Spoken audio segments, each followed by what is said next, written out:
क्रिस्त में आदि प्रिय सिस्टर्स एवं बच्चों, आज हम लोग न्यायकर्ता के ग्रंथ अध्याय 6 पद संख्या 11 से 24 तक न्यायकर्ता गिदयोन के बारे में सुने हैं।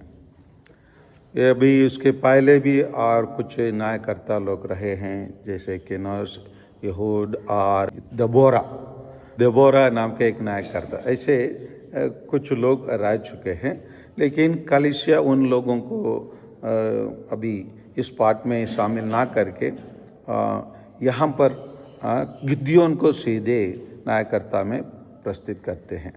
कारण यही है, ये अभी इन लोग पूर्ण रूप से ये मन ही मन सोचने लगे कि ईश्वर पूरा उनको त्याग कर दिए। इसीलिए जब उनका दर्शन हुआ, वो बोलता है, हे वीर योद्धा, प्रभु तुम्हारे साथ है। जब उसके लिए बताया गया, गिदयोन ने उत्तर दिया, क्षमा करें महोदय, यदि प्रभु हमारे साथ है तो यह सब हम पर क्यों बीती। मतलब पूर्ण रूप से उन लोगों को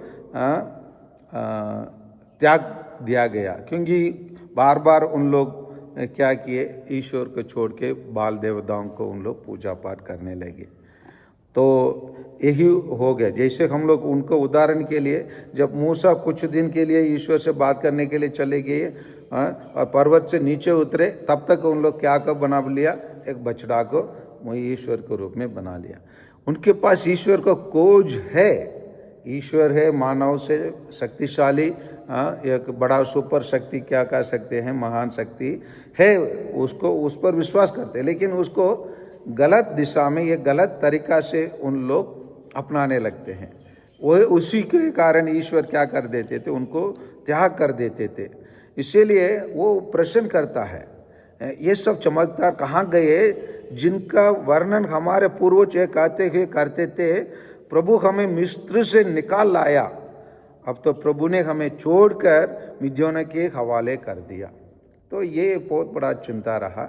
इसीलिए ईश्वर अभी गिदयोन नाम के एक व्यक्ति को एक न्यायकर्ता के रूप में सुनता है। ये क्या क्या कार्य करेंगे, इसी के बारे में हम अधिक जानकारी आने वाले दिन में सुनेंगे। लेकिन गिदयोन को क्यों चुनता है, गिदयोन को इसीलिए चुनता है, 12 वंश ये यहूदी लोग रहते हैं, उसी में वो सबसे छोटा है, सबसे छोटा वंश का है, और मनासे वंश का कहा जाता है।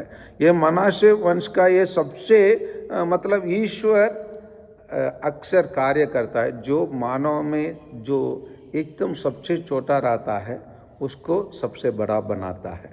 तो इसीलिए हम लोग माता मरियम का गाना में भी माता मरियम ये गाते हुए हम देखते हैं, ईश्वर क्या जो निर्धन रहते हैं, यह अशक्तिशाली रहते हैं, उसी को ईश्वर क्या करता है, ऊपर उठाता है। उसी प्रकार हम देखेंगे तो दाऊद को ईश्वर ने चुना। दाऊद उनके घर में सबसे बड़ा बेटा था क्या?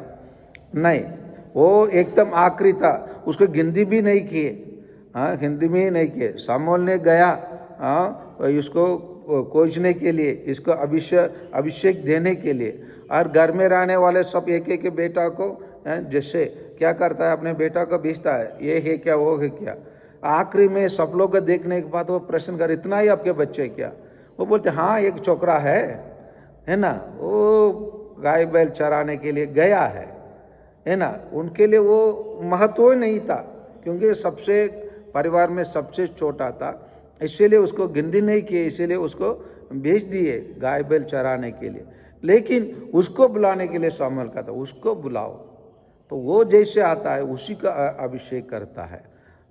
तो इसी प्रकार ईश्वर जो लिस्ट रहता है या समाज के दृष्टि से और कुछ भी मतलब ना समझे, ना एक व्यक्ति के रूप में ना समझने वाले व्यक्ति को, लोग समझने वाला व्यक्ति को ईश्वर ऊपर उठाकर ऊंचे स्थान में पहुंचाता है। उसी प्रकार हम देखेंगे कैसे वो 300 लोगों के द्वारा कैसे मिडियन लोगों को पराजित करते हैं, उसी को हम आगे देखेंगे। आइए, ये ईश्वर जैसे हम लोग आज के सुसमाचार में सुने हैं, जो मानव के लिए असंभव है वो क्या है, ईश्वर के लिए संभव है।